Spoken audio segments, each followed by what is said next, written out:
Hello friends. So last lecture में हमने atmosphere के बारे में जाना था और कंपोजिशन के बारे में देखा था।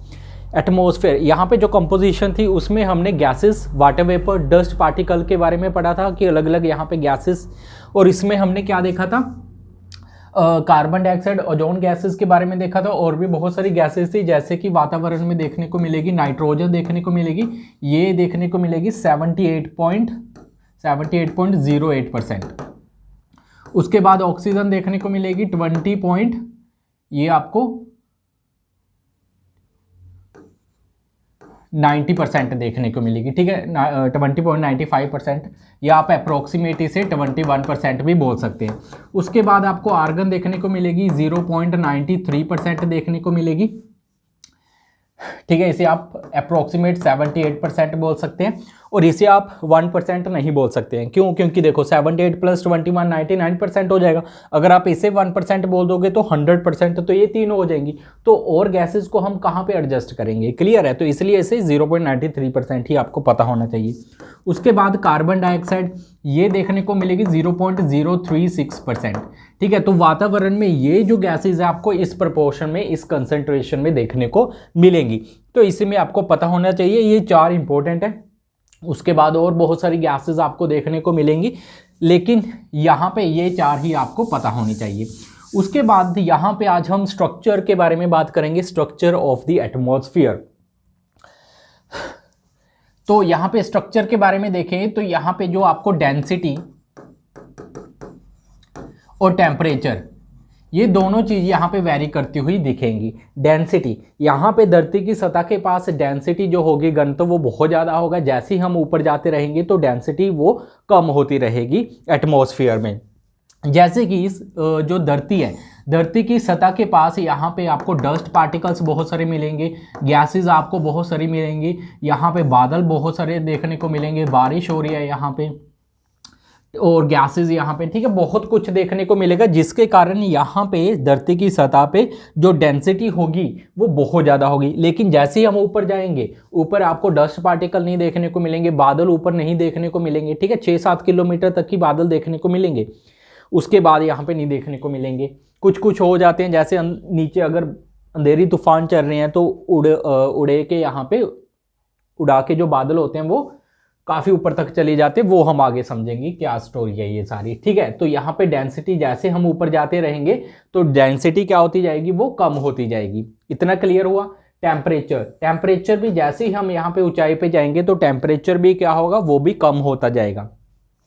165 मीटर अगर हम ऊपर जाएंगे तो 1 डिग्री जो, अगर हम 165 मीटर ऊपर जाएंगे तो 1 डिग्री जो टेम्परेचर होगा उसमें कमी देखने को मिलेगी। क्लियर हुआ? अगर हम 165 मीटर ऊपर जा रहे हैं तो क्या होगा, 1 डिग्री जो टेम्परेचर होगा उसमें कमी देखने को मिलेगी। यही बात मैंने इंटीरियर ऑफ द अर्थ में बताया था कि जैसे हम धरती की सतह के नीचे जाते हैं, धरती की सतह के अगर हम नीचे जाते हैं तो प्रत्येक 32 मीटर नीचे जाने पे 1 डिग्री सेल्सियस में क्या होते हैं, यहाँ पे इंक्रीज होता है टेम्परेचर। नीचे जाएंगे तो टेम्परेचर क्या होगा, इंक्रीज होगा, ऊपर जाएंगे तो टेम्परेचर डिक्रीज होगा। याद रखना, 165 मीटर ऊपर जाएंगे तो 1 डिग्री टेम्परेचर डिक्रीज होगा, अगर हम नीचे जाएंगे 32 मीटर पे तो 1 डिग्री में इजाफा देखने को मिलेगा टेम्परेचर में। क्लियर हुआ? तो टेम्परेचर के ही आधार पे यहाँ पे जो अलग अलग लेयर्स धरती के ऊपर हैं उन्हें बांटा जाता है। तो अभी हम इसके बारे में, अलग अलग जो लेयर्स हैं इनके बारे में जानते हैं। तो यहाँ पे ये क्या है, धरती, अर्थ, ठीक है, आपको दिख रही है। तो यहाँ पे आपको जो सबसे ऊपर लेयर देखने को मिलेगी वो कौन सी लेयर देखने को मिलेगी, ट्रोपोस्फियर देखने को मिलेगी। ट्रोपोस्फियर, इसे हिंदी में क्या बोलते हैं, इसे हिंदी में शोभ मंडल बोलते हैं, ठीक है, शोभ मंडल। तो यहाँ पे ये धरती की जो सरफेस है, यहाँ से ये एवरेज 13 किलोमीटर पे आपको देखने को मिलेगा, ठीक है, 13 किलोमीटर तक यहाँ पे ट्रोपोस्फियर देखने को मिलेगा। इसे हिंदी में क्या बोलते हैं, शोभ मंडल बोलते हैं। लेकिन यहाँ पे ये वेरी करता है, जैसे कि यहाँ पे ये अर्थ है, अर्थ है, यहाँ पे ये क्या है, इक्वेटर हो जाएगा, यहाँ पे ये इक्वेटर हो जाएगा, और यहाँ पे ये पोल हो जाएंगे, ठीक है, ये नॉर्थ पोल और नीचे वाला साउथ पोल हो जाएगा। तो यहाँ पे ये जो वातावरण बनेगा यहाँ पे जो वातावरण ट्रोपोस्फियर होगा, यहाँ पे तो ये देखने को मिलेगा इक्वेटर से 18 किलोमीटर तक, और यहाँ पे पोल्स पे देखने को मिलेगा 8 किलोमीटर तक। क्लियर हुआ?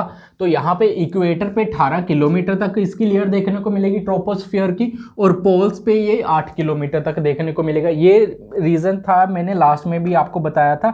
चलिए यहाँ पे भी एक बार मैं एक्सप्लेन कर देता हूँ इसे।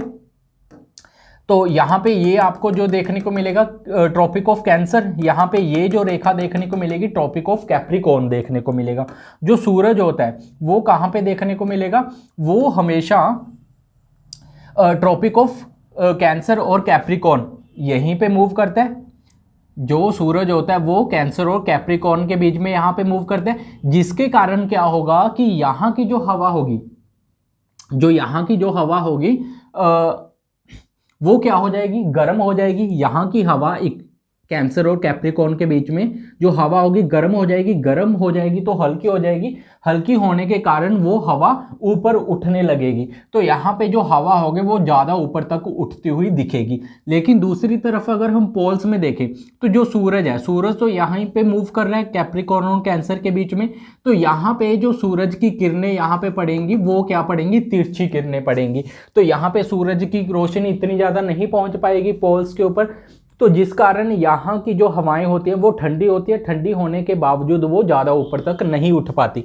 तो इसलिए यहाँ पे जो ट्रोपोस्फियर देखने को मिलेगा वो पोल्स पे 8 किलोमीटर तक देखने को मिलेगा, और इक्वेटर पे वो 18 किलोमीटर तक उसकी जो लेयर है ट्रोपोस्फियर की वो देखने को मिलेगी। ठीक है, कारण समझ में आया यहाँ पे? तो चलिए वापस आते हैं टॉपिक पे, ट्रोपोस्फियर। तो यहाँ पे देखो, तो एवरेज कितना हो जाएगा यहाँ पे?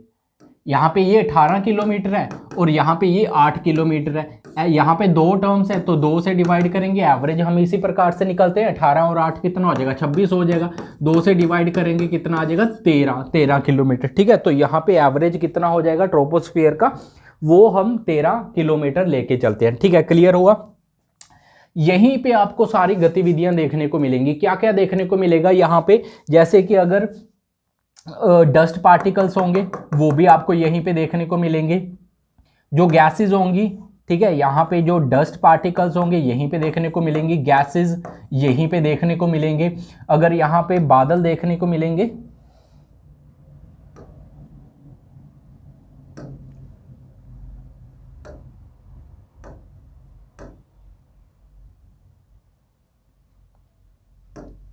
ठीक है, यहाँ पे जो बादल होंगे वो भी यहीं पे देखने को मिलेंगे। वर्षा यहीं पे होगी। अंधेरी तूफान यहीं पे आएंगे। जो साइक्लोन्स हैं, ठीक है, वो भी यहीं पे देखने को मिलेंगे। जो साइक्लोन्स है यहाँ पे वो भी यहीं पे देखने को मिलेंगे। तो यहाँ पे जितनी भी एक्टिविटीज होंगी वो सभी कहाँ पे देखने को मिलेगी? वो ट्रोपोस्फियर में देखने को मिलेगी। क्लियर हुआ? और यहाँ पे जो हेलीकॉप्टर्स होंगे, यहाँ पे चॉपर होंगे, वो भी कहाँ पे देखने को मिलेंगे? ठीक है, वो भी यहीं पे देखने को मिलेंगे हेलीकॉप्टर। ठीक है, हेलीकॉप्टर ज़्यादा ऊंचाई पे नहीं उड़ते हैं तो वो भी ट्रोपोस्फियर में देखने को मिलेंगे। क्लियर हुआ? ट्रोपोस्फियर में यहाँ पे क्या क्या देखने को मिलेगा। और जैसे हम यहाँ पे ऊंचाई पे जाएंगे तो टेम्परेचर क्या होगा? टेम्परेचर में गिरावट आएगी। तो जैसे हम 165 मीटर ऊपर जाएंगे तो टेम्परेचर में कितना? -1 डिग्री सेल्सियस यहाँ पे कमी देखने को मिलेगी। तो जितनी भी एक्टिविटीज़ होंगी ये सारी कहाँ पे देखने को मिलेगी? ट्रोपोस्फियर में देखने को मिलेगी। क्लियर हुआ ट्रोपोस्फियर?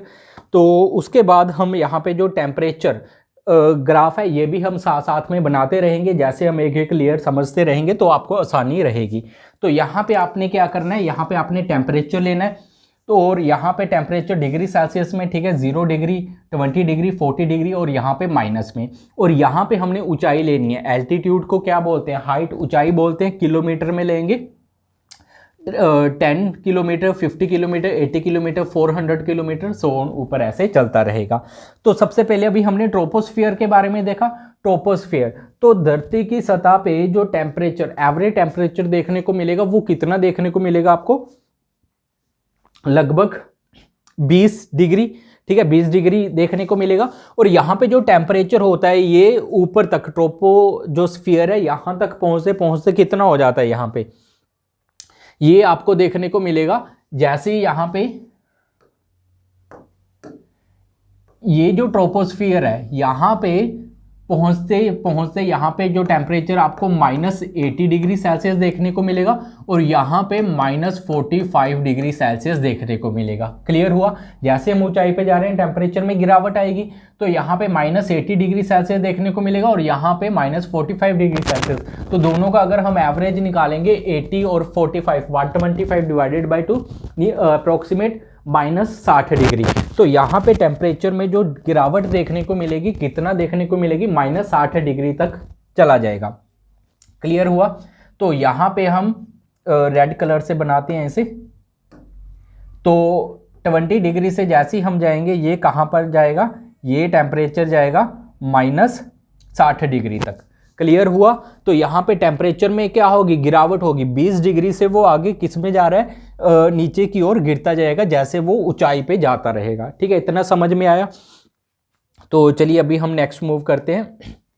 ट्रोपोस्फियर समझ में आया। यहाँ पे जो चॉपर होंगे वो भी कहाँ पे उड़ेंगे, यहीं पे उड़ेंगे। लेकिन जो हवाई जहाज होते हैं, एरोप्लेन, वो कहाँ पे उड़ते हैं, इसके ऊपर वाली लेयर पे देखने को मिलेंगे। तो उसके बाद यहाँ पे एक छोटी सी लेयर आती है,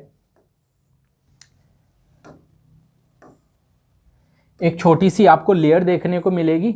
ये लेयर जो होगी,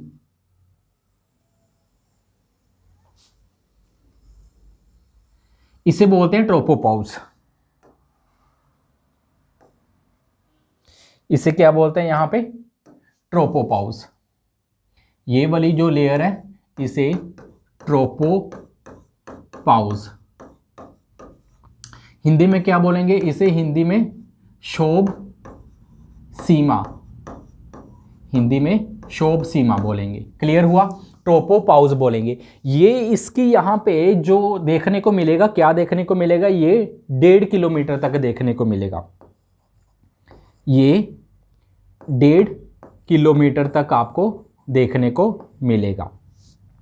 इसकी जो मोटाई होगी ट्रोपोपॉज की, ये 1.5 किलोमीटर तक देखने को मिलेगा।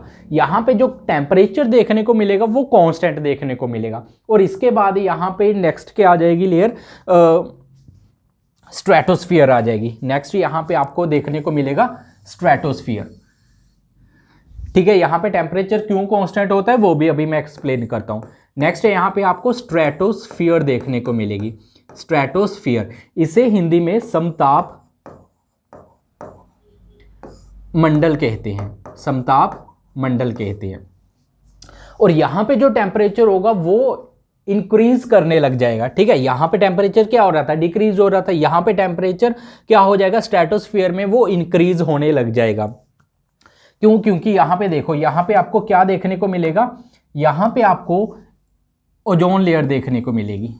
यहाँ पे आपको ओजोन लेयर देखने को मिलेगी, ओजोन लेयर देखने को मिलेगी। इसे क्या बोलते हैं, O3 बोलते हैं। यहाँ पे ओजोन लेयर क्या होती है, ये जो सूरज से अल्ट्रावायलेट किरणें आती हैं उन्हें यहाँ पे रोकने का काम करती है। लास्ट लेक्चर में मैंने बताया था इसके बारे में। तो यहाँ पे जो यूवी किरणें होती हैं उन्हें धरती की सतह पे आने नहीं देती। तो यहाँ पे एक लेयर देखने को मिलेगी, कहाँ पे, स्ट्रेटोस्फियर। स्ट्रेटोस्फियर यहाँ पे ये ट्रोपोस्फियर के ऊपर देखने को मिलेगा। कहाँ तक, 50 किलोमीटर तक का एरिया जो होगा वो स्ट्रेटोस्फियर होगा। ठीक है, यहाँ पे ये 13 किलोमीटर तक था। 13 किलोमीटर के ऊपर आपको 50 किलोमीटर तक का जो देखने को मिलेगी लेयर, वो कौन सी होगी, स्ट्रेटोस्फियर होगी। इसे हिंदी में समताप मंडल कहते हैं। यहीं पे आपको ओजोन लेयर देखने को मिलेगी, जो सूरज से यहाँ पे किरणें आती हैं उन्हें रोकने का काम करते हैं। यहाँ पे जो यूवी किरणें आएंगी उन्हें वापस भेज देगा। ठीक है, जो यूवी रेज होंगी उन्हें ये वापस भेज देगा। क्लियर है, जो ओजोन लेयर होती है। तो जिसके कारण यहाँ पे टेम्परेचर क्या होता है, अब सूरज से किरणें आ रही हैं तो यहाँ पे ये जो परत होगी ओजोन की, O3, ये क्या करेंगी, इन्हें धरती पे नहीं आने देगी, यहीं पे रोक देगी और वापस भेज देगी। तो यहाँ पे टेम्परेचर बहुत ज़्यादा हो जाएगा। क्यों?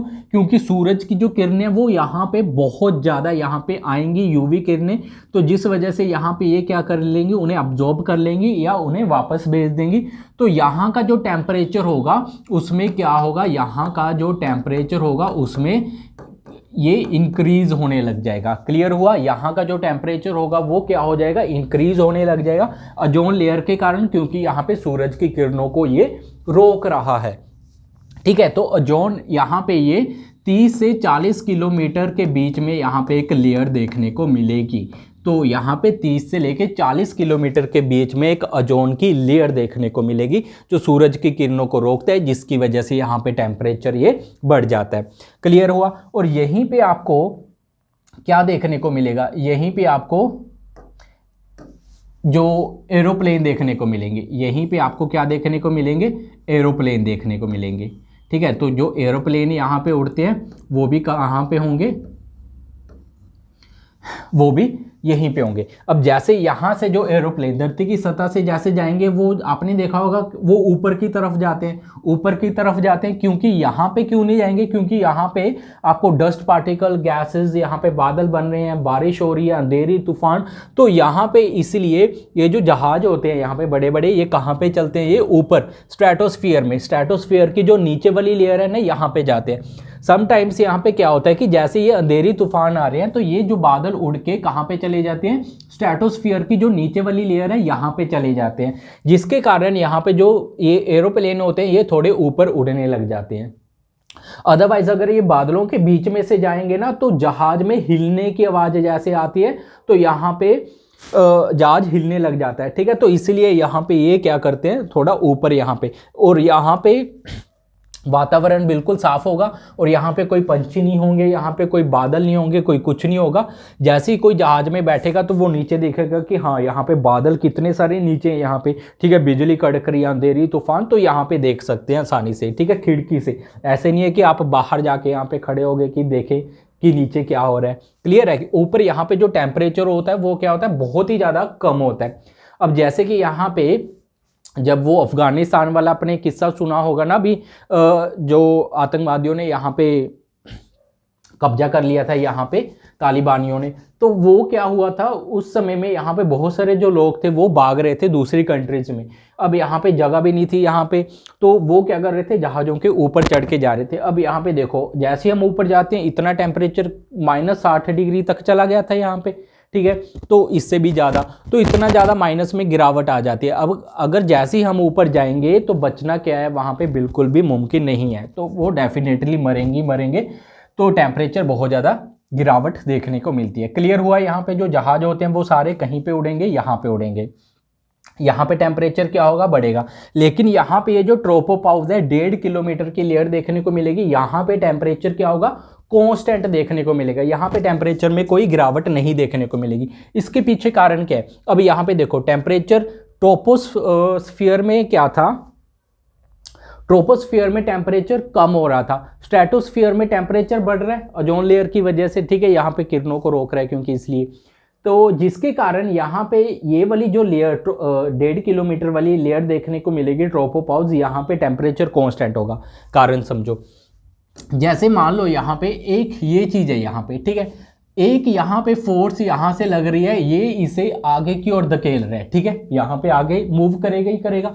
लेकिन यहाँ पे भी एक फोर्स अगर हम लगा दें तो क्या होगा, एक फोर्स यहाँ से लगेगी, एक फोर्स यहाँ से लगेगी, तो क्या यहाँ पे इस बॉक्स को वो हिला पाएंगे, नहीं। दोनों तरफ से यहाँ पे फोर्स लग रही है, तो यहाँ पे ये जो बॉक्स होगा वो स्थिर रहेगा, उसी पोजीशन पे रहेगा, कांस्टेंट रहेगा। तो सेम ऐसे ही यहाँ पे हो रहा है। यहाँ पे टेम्परेचर में गिरावट देखने को मिली है, टेम्परेचर यहाँ पे माइनस में जा रहा है, और यहाँ पे टेम्परेचर स्ट्रेटोस्फीयर में बढ़ रहा है, इंक्रीज हो रहा है। तो इन दोनों का ये जो फेस होगा वो क्या होगा, ट्रांजिशनल जोन होगा। यहाँ पे ट्रांजिशनल जोन होगा, यहाँ पे टेम्परेचर कम हो रहा है, यहाँ पे बढ़ रहा है, जिसकी वजह से यहाँ पे ये जो छोटी सी लेयर होगी, यहाँ पे टेम्परेचर में क्या देखने को मिलेगा, यहाँ पे टेम्परेचर कांस्टेंट रहेगा, कोई इसमें चेंज नहीं देखने को मिलेगा। जैसे यहाँ पे ये कांस्टेंट है ना, यहाँ से भी फोर्स लग रही है, यहाँ से भी फोर्स लग रही है, तो ये स्थिर रहेगा। इसी प्रकार से जो टेम्परेचर होगा वो भी यहाँ पे क्या रहेगा, स्थिर रहेगा, उसमें कोई चेंज नहीं देखने को मिलेगा।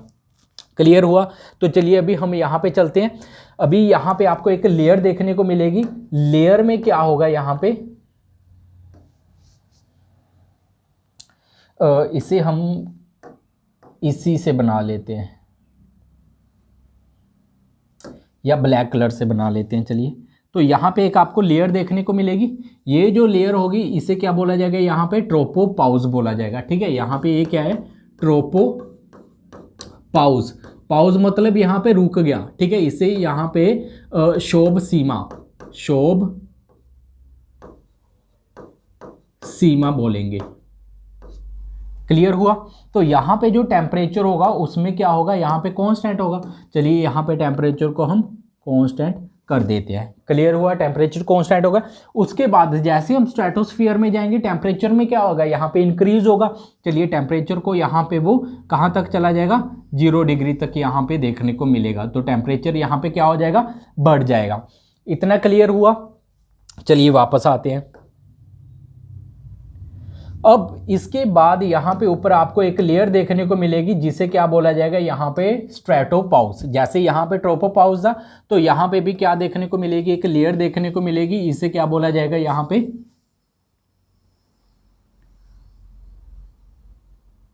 इसे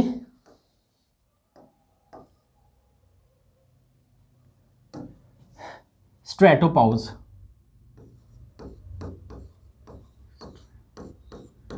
स्ट्रेटोपाउस या इसे समताप सीमा, समताप सीमा, इसे क्या बोलेंगे, समताप सीमा बोलेंगे। क्लियर हुआ। यहाँ पे टेम्परेचर क्या रहेगा, कांस्टेंट रहेगा, वही सेम फंडा यहाँ पे। उसके बाद यहाँ पे नेक्स्ट अभी हम मूव करेंगे तो यहाँ पे आपको देखने को मिलेगी एक लेयर जिसे क्या बोलते हैं यहाँ पे, मीजोस्फीयर, मीजोस्फीयर बोलेंगे यहाँ पे।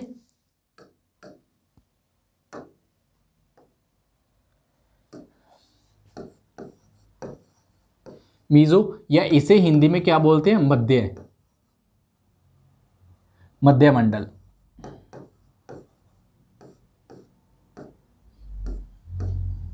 क्लियर हुआ। और यहाँ पे ये कहाँ तक देखने को मिलेगी, 80 किलोमीटर तक देखने को मिलेगी। ये 80 किलोमीटर तक देखने को मिलेगी। 50 से आगे 80 किलोमीटर तक कौन सी लेयर देखने को मिलेगी, मीजोस्फीयर देखने को मिलेगी। इसे हिंदी में क्या बोलते हैं, मध्य मंडल बोलते हैं। तो यहाँ पे क्या होगा, यहाँ पे ये जो लेयर होगी ये बहुत ज़्यादा ठंडी होगी, ठीक है। ऊंचाई पे जाएंगे तो वहाँ पे क्या देखने को मिलेगा, टेम्परेचर में गिरावट देखने को मिलेगी। तो यहाँ पे जो टेम्परेचर होगा उसमें गिरावट देखने को मिलेगी। टेम्परेचर यहाँ पे गिरावट देखने को मिलेगी, ठीक है। प्रत्येक 165 मीटर की ऊंचाई पे टेम्परेचर माइनस में चला जाता है। तो यहाँ पे तो एक एक्टिविटी हो रही थी ना, यहाँ पे ओजोन लेयर थी जिसकी वजह से टेम्परेचर में यहाँ पे वृद्धि हुई थी, टेम्परेचर इंक्रीज हुआ था। लेकिन यहाँ पे तो कोई एक्टिविटी नहीं होगी जिसकी वजह से यहाँ पे ये क्या देखने को मिलेगा, तो टेम्परेचर यहाँ पे गिरावट देखने को मिलेगा और टेम्परेचर यहाँ पे -100 डिग्री सेल्सियस तक यहाँ पे पहुँच जाएगा। ये लेयर बहुत ज़्यादा ठंडी होती है। तो यहाँ पे क्या होगा कि जैसे ही कोई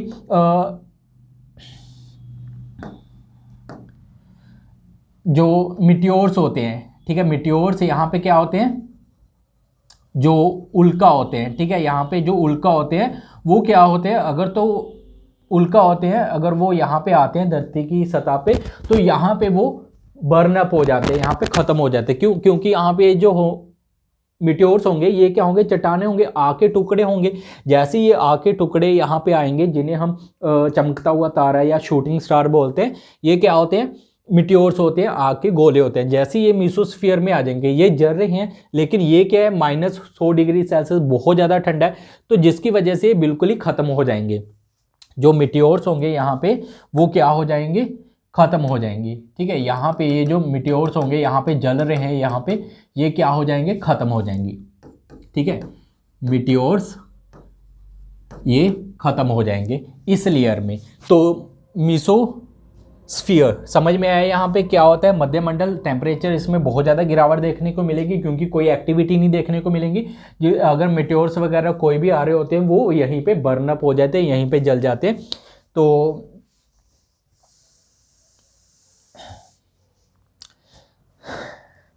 इसके बाद यहाँ पे जो आगे लेयर देखने को मिलेगी वो कौन सी देखने को मिलेगी, मीसोपाउस,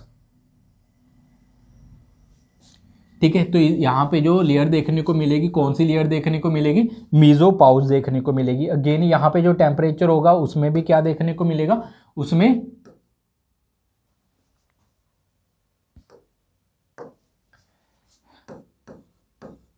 मीसोपाउस। यहाँ पे टेम्परेचर कांस्टेंट होगा, इसे हिंदी में मध्य सीमा, मध्य सीमा बोलते हैं। ठीक है, जो हिंदी मीडियम वाले हैं तो वो भी यहाँ पे समझ सकते हैं कि क्या क्या चीज़ें हो रही हैं। तो चलिए अभी हम ग्राफ पे चलते हैं, साथ में ग्राफ भी ड्रॉ करते रहते हैं। अभी यहाँ पे आपको क्या देखने को मिलेगा,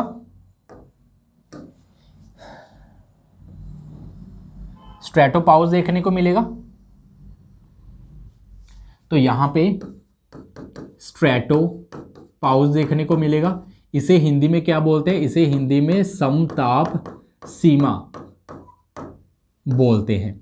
तो यहाँ पे टेम्परेचर में क्या देखने को मिलेगा, टेम्परेचर यहाँ पे कांस्टेंट होगा।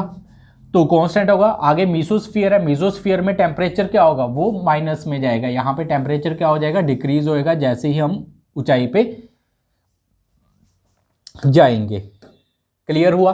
तो उसके बाद यहाँ पे आपको देखने को मिलेगा थर्मोस्फीयर। यहाँ पे आपको थर्मोस्फीयर देखने को मिलेगा। यहाँ पे आपको क्या देखने को मिलेगा, थर्मोस्फीयर देखने को मिलेगा। ये जो थर्मोस्फीयर होगा या तापमंडल इसे बोलते हैं, तापमंडल। यहाँ पे टेम्परेचर क्या होगा, बहुत तेजी से इंक्रीज करेगा। और यहाँ पे ये कहाँ तक होगा, 400 किलोमीटर तक देखने को मिलेगा। यहाँ पे ये 400 किलोमीटर तक देखने को मिलेगा थर्मोस्फीयर। यहाँ पे आपको एक लेयर भी देखने को मिलेगी, यहाँ पे आपको एक लेयर भी देखने को मिलेगी।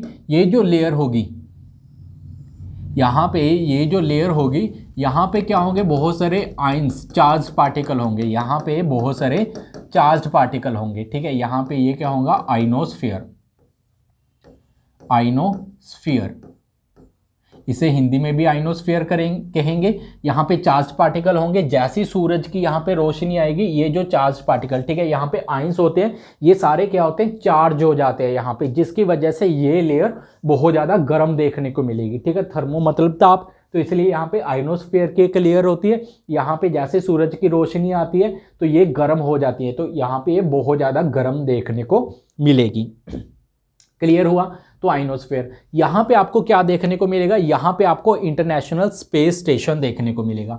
ठीक है, यहाँ पे आपको क्या देखने को मिलेगा, एक इंटरनेशनल स्पेस स्टेशन देखने को मिलेगा।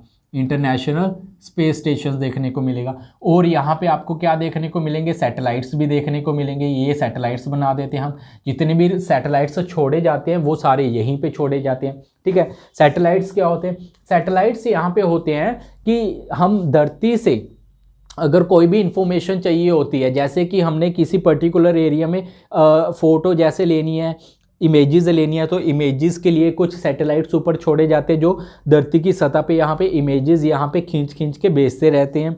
या फिर हम जो सैटेलाइट्स भेजते हैं कि जो जीपीएस सिस्टम आप यूज़ करते हैं ना, जो मोबाइल में जीपीएस सिस्टम, तो वो भी क्या है, यहाँ पे सैटेलाइट्स अंतरिक्ष में छोड़े जाते हैं। ये जो सैटेलाइट्स होते हैं वो पूरा एक मैप तैयार कर देते हैं, तो जिसकी वजह से हम अगर कहीं पे भी जाते हैं तो जो हम मैप यूज़ करते हैं वो भी किसकी मदद से होता है, वो सैटेलाइट्स की मदद। सैटेलाइट्स छोड़ते हैं, वो पूरा स्कैन करके यहाँ पे भेजता रहता है। ठीक है, तो सैटेलाइट्स का यहाँ पे अलग अलग यूज़ किया जाता है।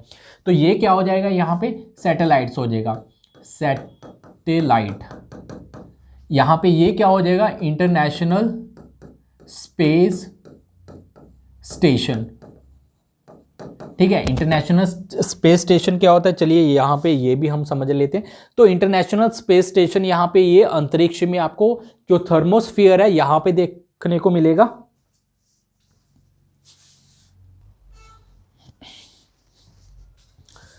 तो लाइट चली गई थी जिसकी वजह से यहाँ पे बंद हो गया था। तो चलिए आगे शुरू करते हैं। तो यहाँ पे हम कर रहे थे इंटरनेशनल स्पेस स्टेशन। तो इंटरनेशनल स्पेस स्टेशन यहाँ पे धरती की सतह पे ऊपर छोड़े जाते हैं। कहाँ पे, थर्मोस्फीयर, जो आइनोस्फीयर जगह है वहाँ पे छोड़े जाते हैं ये। तो यहाँ पे क्या देखने को मिलेगा, ये जो छोड़े जाते हैं, तो यहाँ पे मेनली स्टडी करने के लिए यहाँ पे लोग जाते हैं, यहाँ पे लोग जाते हैं और यहाँ पे रहते हैं। तो अंदर यहाँ पे रहते हैं, तो आपको अंदर इस प्रकार से ये सब कुछ देखने को मिलेगा। ठीक है, तो अंदर जाके यहाँ पे ये अर्थ के बारे में स्टडी करते हैं, अंतरिक्ष के बारे में स्टडी करते हैं यहाँ पे। तो लोग धरती से जाते हैं, जैसे ही जाते हैं वो यहाँ पे रहते हैं, काफ़ी दिनों तक रहते हैं, यहाँ पे स्टडी करते हैं, अंतरिक्ष के बारे में स्टडी करते हैं, अलग अलग चीज़ों के बारे में, ठीक है। तो ये सब कुछ देखने को मिलेगा। ये क्या है, इंटरनेशनल स्पेस स्टेशन। अभी तक आपको यहाँ पे ये, ठीक है, बहुत बड़े बड़े होते हैं यहाँ पे इंटरनेशनल स्पेस स्टेशन। इसका जो वजन होगा यहाँ पे लाखों किलो में, 4 लाख किलो, ठीक है, इतना ज़्यादा यहाँ पे वजन वाला देखने को मिलेगा।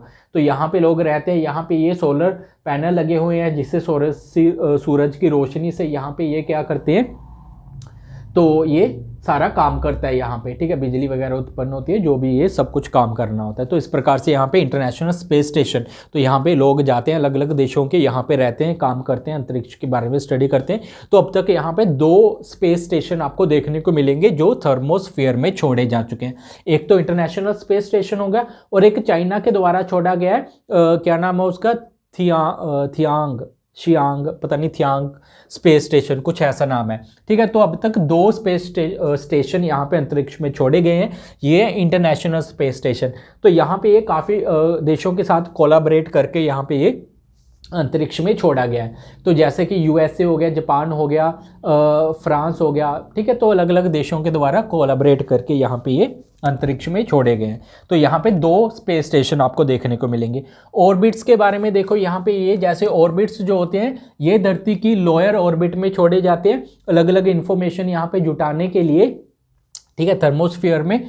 जैसे कि इमेज खींचने के लिए तो यहाँ पे कैमरा वगैरह लगे होंगे, या धरती से जो सिग्नल्स यहाँ पे भेजे जाते हैं, ठीक है, कम्युनिकेशंस के लिए, यहाँ पे बातचीत करने के लिए, वटेवर, तो ये यहाँ पे सैटेलाइट्स इनका इस्तेमाल किया जाता है, ठीक है। यहाँ पे धरती, जैसे यहाँ पे एक एंटीना लगा होगा धरती की सतह पे, तो यहाँ पे ये सिग्नल यहाँ पे भेजेगा किसे, ठीक है, रेडियो वेव्स यहाँ पे जाएगी, और यहाँ पे एक रिसीवर लगा होगा, तो यहाँ से ये जो सिग्नल जाएगा वापस कहाँ पे भेज देगा, ये जो रिसीवर लगा होगा यहाँ पे सिग्नल भेज दिया जाएगा। अगर तो यहाँ पे रेडियो वेव्स यहाँ पे ना भेजें ऊपर, तो अगर यहीं पे डायरेक्ट वेव्स भेजने लगे, अब देखो रास्ते में यहाँ पे पहाड़ आ रहे हैं यहाँ पे, ठीक है, तो काफ़ी ज़्यादा नुमाइश यहाँ पे हो जाती है और यहाँ पे थोड़ा मुश्किल हो जाता है, जिसकी वजह से यहाँ पे जो सिग्नल्स है वो अंतरिक्ष में भेजे जाते हैं, जो सैटेलाइट्स होते हैं वहाँ से ये टकरा के फिर ये जो रिसीवर होता है यहाँ पे रेडियो वेव्स को भेज दिया जाता है। तो इस प्रकार से हम बातचीत करते हैं जो दूसरी कंट्रीज़ में यहाँ पे देशों में रहते हैं, ठीक है। तो ये सैटेलाइट्स का काम समझ में आया, कम्युनिकेशन पर्पस के लिए या इमेजेस के लिए, या जो मौसम विभाग वाले होते हैं तो वो पहली चेतावनी दे देते हैं कि हाँ वहाँ से बादल आ रहे हैं। ये सब कुछ ये सैटेलाइट्स की मदद से ही होता है। क्लियर हुआ। और यहाँ पे जो कम्युनिकेशन वाले सैटेलाइट्स होते हैं ना, वो थर्मोस्फीयर में नहीं भेजे जाते, वो तो यहाँ पे बिल्कुल ऊपर स्पेस में भेजे जाते हैं।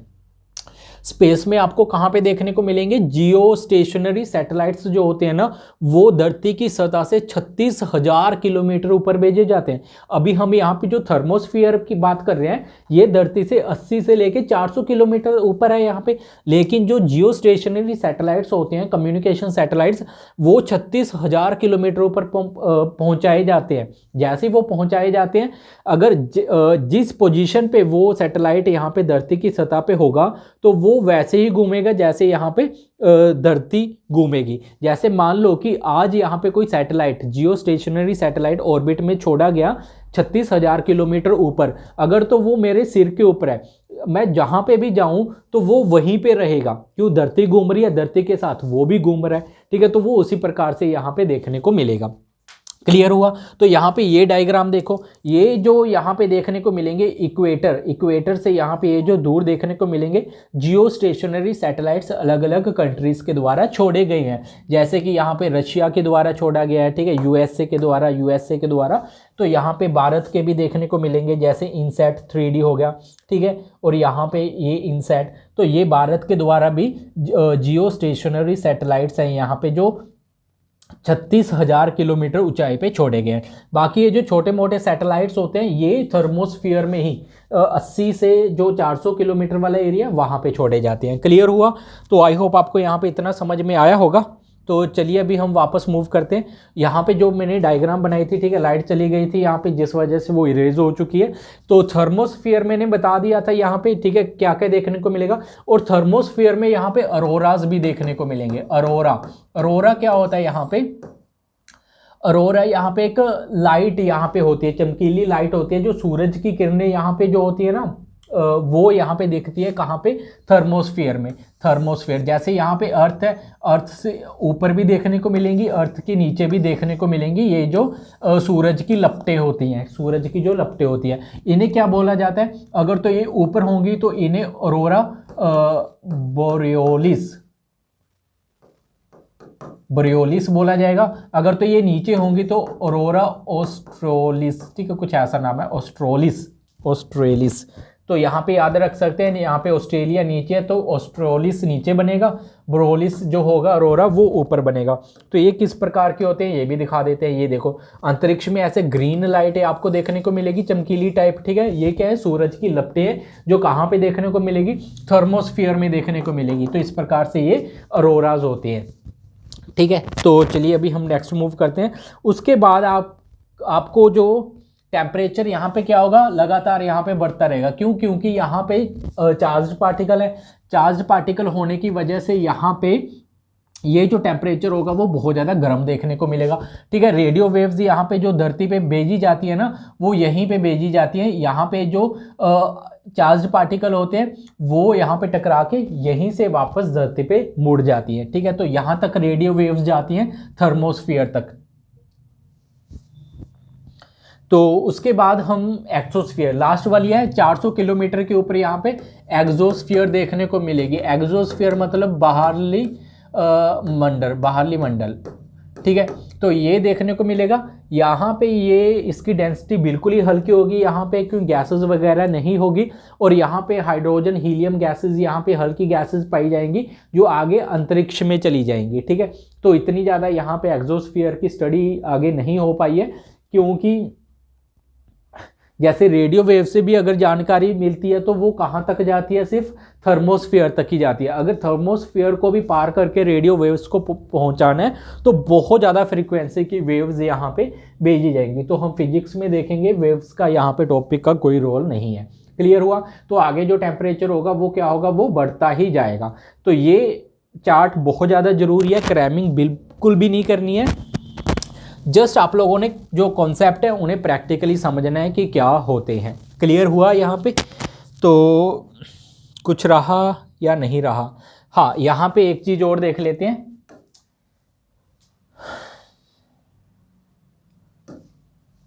यहाँ पे जो मेसोस्फीयर, स्ट्रेटोस्फीयर, ट्रोपोस्फीयर, यहाँ पे ये जो तीन यहाँ पे लेयर्स देखने को मिलेंगी, इन्हें क्या बोला जाता है? इन्हें होमोस्फीयर बोला जाता है। क्या बोला जाता है? इन्हें होमोस्फीयर बोला जाता है, ठीक है। इन्हें सममंडल बोला जाता है, हिंदी में सममंडल बोला जाता है। यहाँ पे जो गैसेस आपको देखने को मिलेंगी, बारी गैसेस देखने को मिलेंगी, होमोस्फीयर बोला जाता है। ये जो ऊपर वाली दो लेयर्स होंगी इन्हें हीट्रोस्फीयर बोला जाता है, हीट्रोस्फीयर बोला जाता है। इन्हें हिंदी में क्या बोलते हैं? विषम मंडल बोला जाता है, ठीक है। क्लियर हुआ? तो काफ़ी कुछ हम यहाँ पे कवर कर चुके हैं। तो आई होप आपको प्रैक्टिकली सब कुछ समझ में आ रहा होगा। तो क्या क्या चीज़ें अभी हमने देखी यहाँ पे? एटमॉस्फेयर की स्ट्रक्चर के बारे में लास्ट लेक्चर में हमने कंपोजिशन के बारे में देखा था, ठीक है। तो इसी के साथ हमारा टॉपिक फिनिश होता है। तो अभी हम मिलते हैं नेक्स्ट लेक्चर में। यहाँ पे टेम्परेचर क्या होगा? यहाँ पे कांस्टेंट रहेगा, ठीक है। यहाँ पे कांस्टेंट रहेगा, इसके बाद यहाँ पे बढ़ेगा, ठीक है। ये करेक्ट कर लेना, थर्मोपाउस, ठीक है। तो अभी हम नेक्स्ट लेक्चर में जो नेक्स्ट चैप्टर होगा हम उसके बारे में डिटेल में करेंगे। तो जैसे यहाँ पे कुछ चैप्टर्स यहाँ पे ज्योग्राफी के ख़त्म हो जाते हैं, उसके बाद हम यहाँ पे जो क्लास 11th की पॉलिटी है उससे भी हम शुरू करेंगे जल्द ही, ठीक है। इसी प्रकार से यहाँ पे आपको सब कुछ समझ में आ जाएगा। क्रैमिंग बिल्कुल भी नहीं करेंगे, कॉन्सेप्ट को समझेंगे कि क्या होते हैं। और जैसे आप ज्योग्राफी का पेपर दोगे ना, तो इसी प्रकार से आप लोगों ने सभी डायग्राम्स बनानी है, ठीक है। अगर डायग्राम्स में सब कुछ एक्सप्लेन कर रहे हो तो आपको 100 में से 100 नंबर लाने से कोई नहीं रोक सकता। क्यों? आपको यहाँ पे एक नॉलेज होगी, प्रैक्टिकली आप क्रिएटिव बनोगे इसी के साथ, ठीक है। तो मिलते हैं नेक्स्ट लेक्चर में।